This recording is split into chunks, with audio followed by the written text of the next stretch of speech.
Cette semaine, Destination Francophonie vous emmène au Kazakhstan.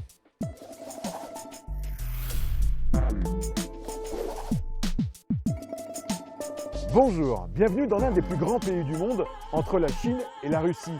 Le Kazakhstan, c'est bien sûr le royaume des steppes et des nomades, mais c'est aussi un pays de montagne, car les paysages sont ici superbes et variés, des lacs idylliques, des forêts, des canyons, des déserts de sable. Le Kazakhstan, ce n'est pas vraiment une terre de francophonie. Et pourtant, la langue française a ici une très belle image.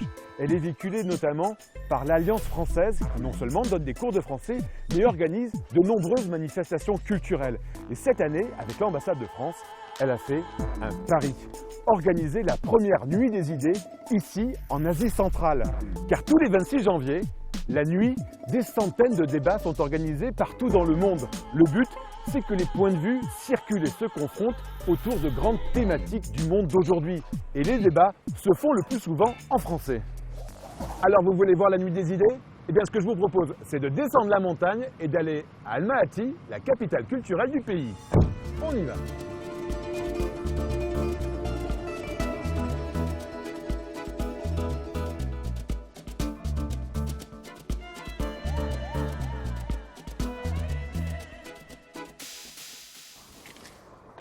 Voilà, la nuit est en train de tomber sur Almaty et c'est l'université française, l'Institut Sorbonne Kazakhstan, qui va accueillir la nuit des idées auxquelles vont participer deux grandes personnalités kazakhs francophones, un réalisateur de films et une styliste. Venez.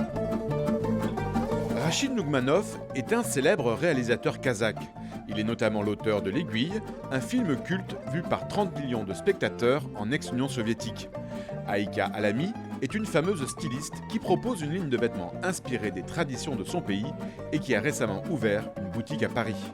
Tous deux sont francophones et tous deux viennent partager leur point de vue sur le monde d'aujourd'hui à la nuit des idées. Étudiants, professionnels ou simples citoyens, ils viennent écouter et débattre avec des intellectuels, des experts ou des artistes sur les enjeux de notre temps. Les échanges se font en français, mais aussi dans d'autres langues grâce à un système de traduction simultanée. La circulation des idées se fait sous toutes ses formes, conférences, expositions, comme ici sur la liberté de la presse, projections de films, performances artistiques et même des concerts avec des musiciens français. Cette fête des idées est également le moyen de réunir des acteurs de la francophonie de tout le Kazakhstan. La Nuit des idées est un événement mondial piloté depuis Paris par l'Institut français. De Tokyo à Los Angeles, de Stockholm à Almaty, 180 000 personnes se retrouvent le temps d'une nuit de janvier pour célébrer les savoirs et l'ouverture sur le monde, que ce soit dans des lieux de culture ou sur le numérique grâce aux réseaux sociaux. Bonjour. Bonjour. Pourquoi c'était intéressant de participer à un débat qui parlait de culture en français? C'est surtout un plaisir énorme parce que en russe, c'est complètement différent. C'est pas la même chose. Et quand tu parles français, tu découvres des choses différentes, même dans ta propre tête. Et surtout, ça ne serait pas possible dans l'Union soviétique, des choses comme ça, comme aujourd'hui.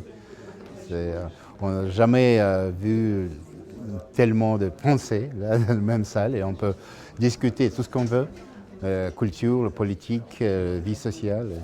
C'est important pour les jeunes écouter parler des experts et aussi échanger des points de vue entre eux. Et tout le monde est sur son divan avec un ordinateur ou un téléphone portable avec des réseaux sociaux et un petit peu isolé parce que chacun a son point de vue, mais on n'a pas beaucoup de chance de parler et regarder quelqu'un dans ses yeux et discuter en français avec un autre kazakh. C'est pas une chose que tu fais chaque jour.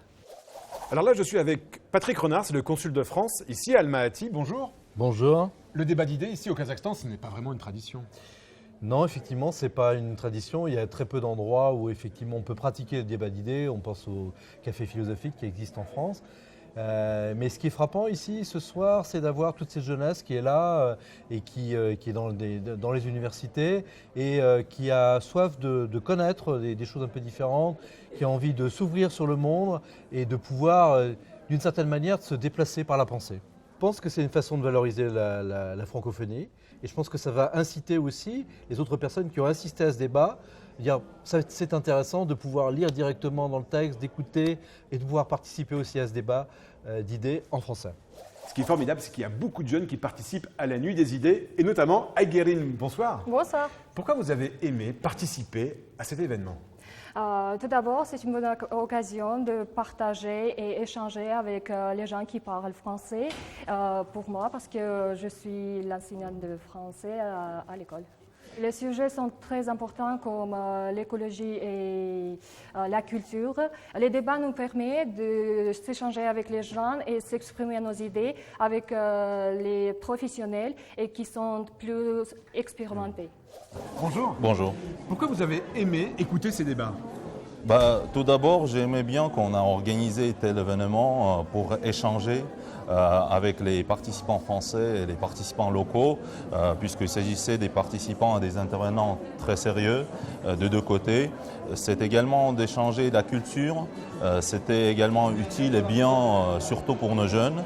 Comme vous avez vu, il y avait plusieurs jeunes qui participent. Pour eux, c'est très utile d'apprendre vraiment les opinions, les avis des Européens, des Français, et également de montrer la culture kazakh, la situation actuelle dans la société locale kazakh. Les jeunes, c'est tout d'abord sont vraiment les ressources hyper importantes pour n'importe quel pays. Et c'est notre avenir, c'est notre futur, la jeunesse. Et c'est très important pour eux d'avoir, on peut dire, d'élargir leur mentalité, leur point de vue par rapport à telle ou telle situation actuelle dans le monde entier. Voilà, la Nuit des idées, c'est fini, mais la nuit continue. Non pas à Paris, contrairement aux apparences, mais bien ici, à Almaty, au Kazakhstan. Moi, je vous retrouve la semaine prochaine pour une nouvelle destination dans un autre pays. D'ici là, bonne semaine à tous sur la planète francophone.